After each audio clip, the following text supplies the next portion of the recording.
नमस्कार, मी प्रशांत कदम. अमेरिका आणि इस्रायलनं इराणच्या विरोधात जे युद्ध सुरू केलेलं आहे त्या युद्धातली सगळ्यात मोठी ब्रेकिंग न्यूज समोर येते. भारतीय टी व्ही मीडिया ज्या दर्जाच्या ब्रेकिंग न्यूज सांगतं त्या दर्जाची ही ब्रेकिंग न्यूज नाही आहे. खरोखर या एका घटनेचा परिणाम युद्धाच्या भवितव्याच्या दृष्टीनं आणि इराणमधल्या राजवटीच्या निर्मितीच्या दृष्टीनं सुद्धा फार महत्त्वाचा आहे. इराणमधल्या सुप्रीम नॅशनल सिक्युरिटी काउन्सिलचे चीफ अली लारिजानी हे मारले गेल्याचा दावा इस्रायलच्या संरक्षण मंत्रालयानं केलेला आहे. सोमवारी झालेल्या हल्ल्यात लारिजानींचा खात्मा झाल्याचा इस्रायलचा दावा आहे. अर्थात इराणकडनं या दाव्याला अधिकृत पुष्टी आत्तापर्यंत तरी मिळालेली नाही आहे. ज्या क्षणी इस्रायलनं हे वक्तव्य केलं त्याच्यानंतर अवघ्या काही तासामध्ये लारिजानी यांच्या स्वतःच्या हस्ताक्षरामधली एक नोट त्यांच्या सोशल मीडियावरून प्रसारित करण्यात आलेली आहे. पण ही नोट नेमकी कधीची आहे, हल्ल्याच्या आधीची आहे की नाही हे मात्र स्पष्ट होत नाही.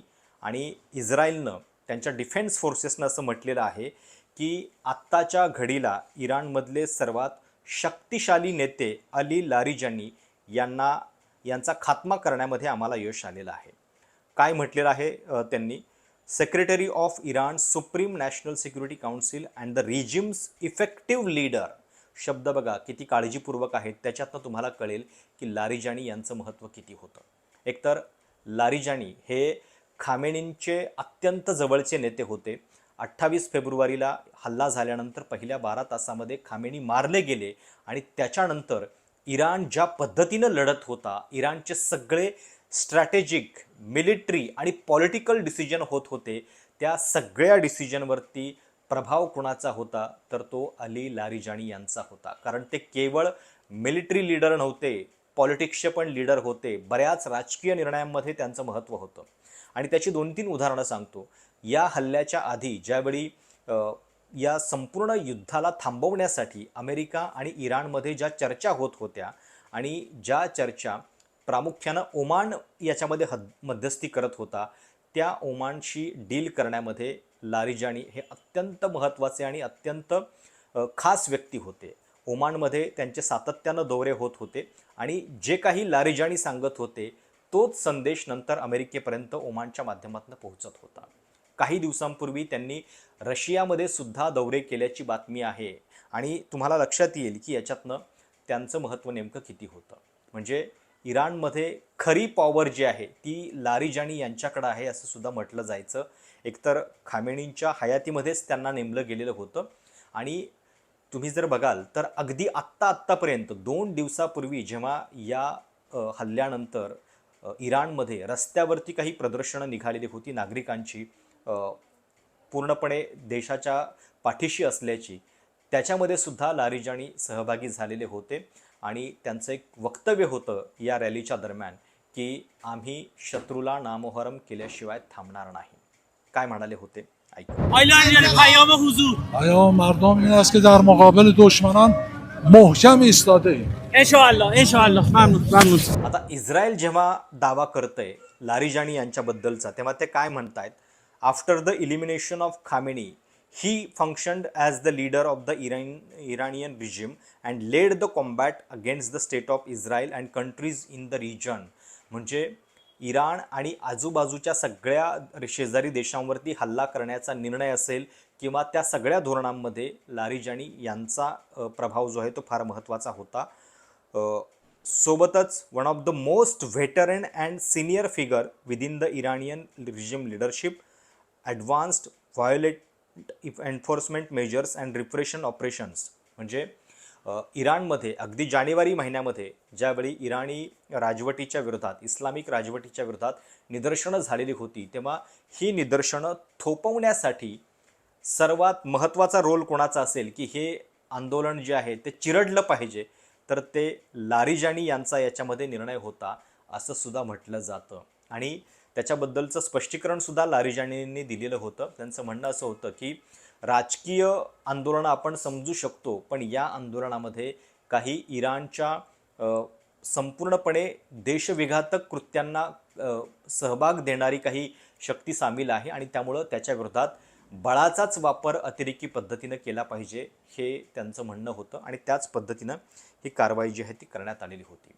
आता ज्या क्षणी ही घोषणा झाली इस्रायलच्या डिफेन्स मिनिस्टरकडनं, त्यावेळी त्यांचं वाक्य होतं बघा.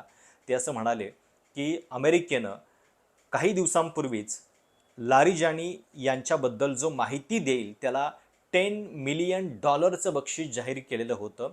त्याचा उल्लेख करत इस्रायलच्या डिफेन्स मिनिस्ट्रीच्या पदाधिकाऱ्याने असं म्हटलं की $10 मिलियन बक्षीस त्यांच्यावरती होतं, पण आम्ही हे काम फुकटामध्ये केलेलं आहे. इतक्या उपहासानं त्यांनी या सगळ्या गोष्टीची घोषणा जी आहे ती केलेली आहे.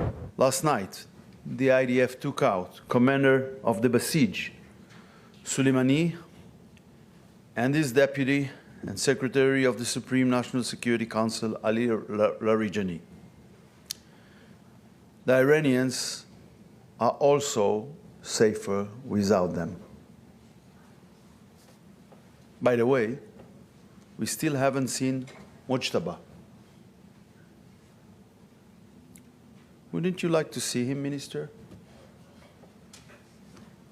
He should show his face. He can hide, he can continue to hide, but to show his face because it's beginning to be embarrassing for this regime. The Basij under Soleimani's command was responsible for the brutal repression of the Iranian people seeking their freedom. Soleimani was under US and EU sanctions for his role in repressing Iranians. Larijani was also under US sanctions for the same reason, with a $10 million prize on his head. We did it for free, anyhow. लारिजानींनी इराणमध्ये फार महत्त्वाची पदं भूषवलेली आहेत. म्हणजे इराणचं जे राष्ट्रीय broadcast करणारं channel आहे त्याच्या हेडपासून ते पार्लमेंटचे स्पीकर, ते अगदी स्वतः IRGCमध्ये कमांडर होते आणि नंतर 2009 ते 2026 या काळामध्ये अनेकदा त्यांनी नॅशनल सिक्युरिटी काउन्सिलमध्ये सुद्धा भूमिका बजावलेली आहे. खामेनींच्या अत्यंत जवळच्या वर्तुळातले आणि जरी ते कॅबिनेट मिनिस्टर नव्हते तरीसुद्धा त्याच्यापेक्षा सुद्धा जास्त महत्त्व त्यांचं होतं आणि सिव्हिल आणि मिलिटरी दोन्ही ॲडमिनिस्ट्रेशनमध्ये त्यांचा दबदबा होता.